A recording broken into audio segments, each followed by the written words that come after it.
Βασικά θα μιλήσω για ένα συγκεκριμένο άτομο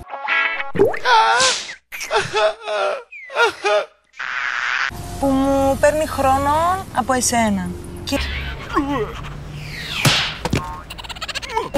μιλάω για την Φέη. Μπράβο.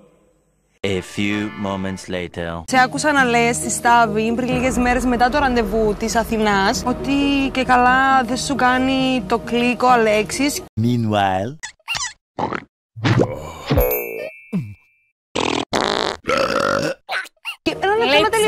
Ένα λεπτό να τελειώσω. Με βλέπεις που σε κοιτάω στα μάτια? Και λέει στη Στάβη ότι και καλά εσύ σχεδίασες τη λιποθυμία που είχες. Τι πράγμα, τι υπερβολές, τι μαλακία είναι αυτή ρε πά. Εγώ παίζω βρώμικα, εσύ παίζεις βρώμικα που είσαι ψεύτικη. Just then.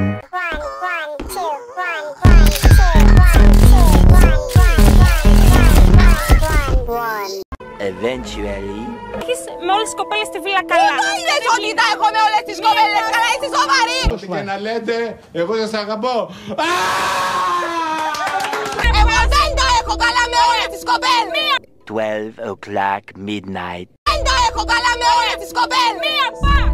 Πες άλλες κοπέλες το παίρνεις καλά. Πού το βλέπεις αυτό? Πού το βλέπεις αυτό? Ρώτα τα κορίτσια. Εγώ με τα ίδια κορίτσια τα μάτια. Βρε τι έχει πάθει.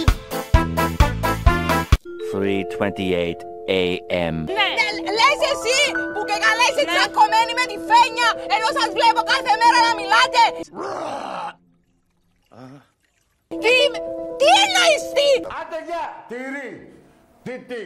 Και σήμερα η Φένια ήταν στο κρεβάτι σου. Κόψτε το, δεν με νοιάζει καν. Τι ποστάλιο ήταν αυτό. Shudder Franks, yeah! Subscribe τώρα!